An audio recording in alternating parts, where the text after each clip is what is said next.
नमस्कार विद्यार्थी मित्रांनो, आज आपण इयत्ता 8वी गणित मधील एक महत्त्वाचा टॉपिक ज्याच्यावर 2 मार्कासाठी प्रश्न विचारला जातो, एकचल समीकरण.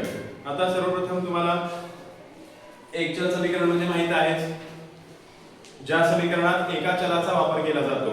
चल म्हणजे काय? इंग्लिश मध्ये आपण त्याला व्हेरिएबल म्हणतो, बरोबर ना? म्हणजे x, y, z, a, b, c, l, m, n आपण त्यापैकी कोणतेही वापरतो आणि त्याची उकल काढतो, म्हणजे एकचल समीकरण असतात. त्यावर आधारित तुम्हाला शाब्दिक उदाहरणं दिली जातात. मग त्यापैकी आपण एक 3-4 उदाहरणं घेऊयात. तर पहिलं उदाहरण आहे बघा. अब्दुलने A गावापासून B गावापर्यंत जाण्यासाठी एकूण अंतराचे 2/5 भाग मोटारीने आणि 1/2 भाग बसने पार केले. तरी अजून B गाव येण्यासाठी त्याला 15 किलोमीटर जायचे आहे.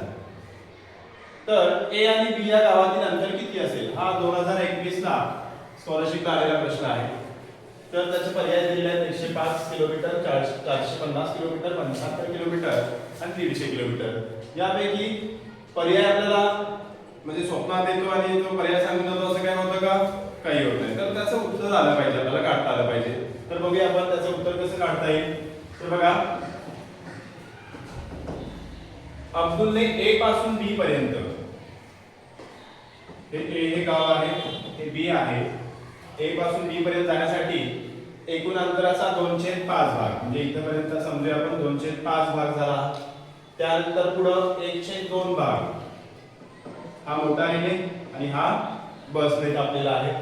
तरी अजून B गाव 15 किलोमीटर दूर आहे.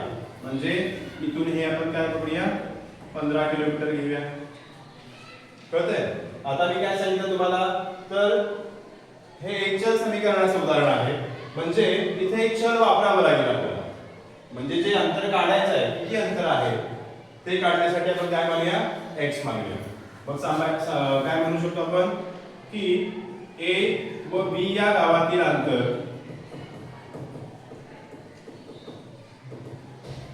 x किलोमीटर मानू. सपोज करूया आपण, बरोबर? म्हणजे अब्दुलने A पासून B पर्यंत जाताना सुरुवातीला 2/5 भाग, म्हणजे हा 2/5 काय होईल, x होईल, बरोबर? म्हणजे काय घ्यायचं, 2/5 x. त्यानंतर पुढं 2/5 भाग झाल्यानंतर पुन्हा काय सांगितलं, हा मोटारीने कापलेला. त्यानंतर बसने किती अंतर गेला, तो 1/2, बरोबर? 1/2 तोही काय असेल, त्या x मध्येच असेल ना, पूर्ण अंतरापैकी आहे, म्हणजे 1/2x घेतला. त्यानंतर पुन्हा तरी अजून B गाव येण्यासाठी 15 किलोमीटर आहे. म्हणजे B गाव अजून 15 किलोमीटर दूर आहे, म्हणजे अजून 15 किलोमीटर.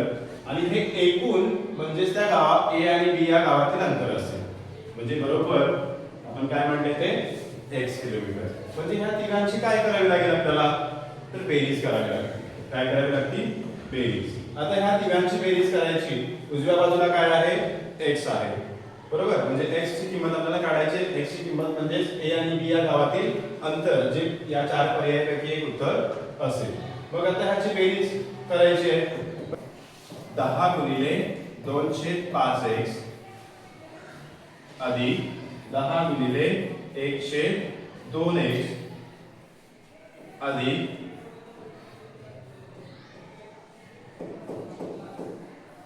10 गुणिले 15 बरोबर x गुणिले 10. म्हणजे काय आलं बघा, 10 गुणिले 2/5x म्हणजे काय झालं, 5 गुणे 10 म्हणजे काय आला इथं, 4x झाला. अधिक 2 पंचे 10 म्हणजे 5 गुणिले 5x झाला. अधिक 10 गुणिले 15 150 बरोबर x गुणिले 10 10x, बरोबर? बरोबर आहे का इथपर्यंत? आता इथं बघा, समान पदे बघा, लाईन टर्म्स म्हणतो आपण त्याला, ज्याला चल लागलेले आहेत x वाले. किती आहेत, 3 आहे. 4x 5x आणि 10x ते एका बाजूला घ्यायचे, बरोबर? बरोबर नाही? आणि जी संख्या आहे ती आपण एका बाजूला ठेवायची. म्हणजे आपल्याला त्या x ची किंमत काढता येईल. मग 10x मी इथंच ठेवला, इकडं, आणि हे त्या बाजूला गेले, म्हणजे साइड बदलली, म्हणजे त्यांची चिन्ह काय होतात, बदलतात. मग हे 4 अधिक 5 इथंच करून घेतलेले, किती, 9x. म्हणजे इकडे गेले किती, काय झाले, अधिक होते ना ते काय झाले वजा.